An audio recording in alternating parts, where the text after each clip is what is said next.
পশ্চিম জেলা দুর্যোগ ব্যবস্থাপনা কর্তৃপক্ষের উদ্যোগে বৃহস্পতিবার নজরুল কলাক্ষেত্রে প্রাকৃতিক বিপর্যয়ের সময় শেল্টার হাউসের ব্যবস্থাপনা নিয়ে একদিনের কর্মশালার আয়োজন করা হয়। বৃহস্পতিবারের এই কর্মশালায় উপস্থিত ছিলেন শেল্টার হাউসের দায়িত্বপ্রাপ্ত কর্মকর্তা, তহসিলদার, ওয়ার্ড সচিব এবং পঞ্চায়েত সচিবগণ। সামনেই আসছে বর্ষা। প্রতি বর্ষায় হাওড়া নদীর অববাহিকায় বসবাসকারী নিম্ন অঞ্চলের বাসিন্দাদের শেল্টার হাউসে আশ্রয় নিতে হয়। সেই শেল্টার হাউসের ব্যবস্থাপনা কীরকম হওয়া দরকার সে বিষয়ে এই কর্মশালায় বক্তারা আলোচনা করেন। একটি শেল্টার হাউসে মাথাপিছু কত স্কোয়ার ফিট জায়গা থাকতে হবে, জল ও প্রাকৃতিক কাজের ব্যবস্থা রাখা, পরিষ্কার পরিচ্ছন্নতা, এই সমস্ত বিষয়ে আলোচনা করা হয়। আসছে বর্ষার মরশুমের কথা ভেবে এবছর অনেক আগে থেকেই সব রকম ব্যবস্থা নিতে প্রস্তুতি শুরু করে দিয়েছে প্রশাসন। রাজ্য সরকারের নির্দেশে এদিনের এই কর্মসূচি পালন করা হয়। শেল্টারে মিনিমাম স্পেস কত থাকা দরকার একজন মানুষকে থাকানোর জন্য? এটা হচ্ছে 3.5 স্কোয়ার ফিট। আপনি বলুন তো, এটা ছোট স্কুলে আমরা দেখি একটা দুইটা রুম দেয়া যায়, এখানে দেখা গেছে 50 জন লোক এখানে থাকে।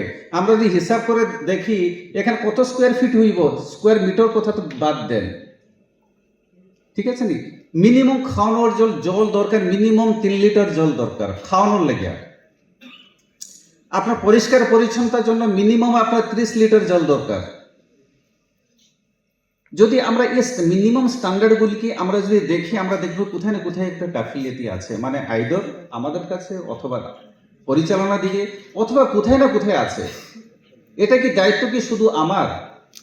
আজকে যে ট্রেনিং প্রোগ্রাম অথবা আমরা আলোচনা চক্র চলতে আছে, এই জিনিসগুলিকে গ্যাপ যেগুলো আছে গ্যাপকে ফিলিং করার দায়িত্বটা হচ্ছে এটা আপনার, আমাদের এবং সবাইদের।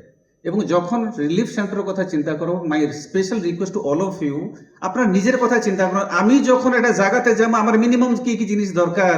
আমি একটা শেল্টারের দায়িত্বে আছি, এই শেল্টারে এই জিনিস আছে কি না নেই, যদি এইটা যদি হয়ে যায় বাস, আর কিছু দরকার নেই। আজকে এই ধরনের যে আমরা মিটিং করতে আসি, ট্রেনিং করতে আসি, এটা কি দরকারই আসলো না। এই জন্য আমরা করছি কারণ এটা নির্দেশ আছে স্টেট লেভেল থেকে, রাজ্য থেকে এবং ডিস্ট্রিক্ট লেভেল থেকে। কারণ এটা বছর পরে বছর আমরা দেখতে আসি যে শেল্টারগুলিতে মানুষ আসে থাকতে, এটা মিনিমাম জিনিসগুলি থাকে না।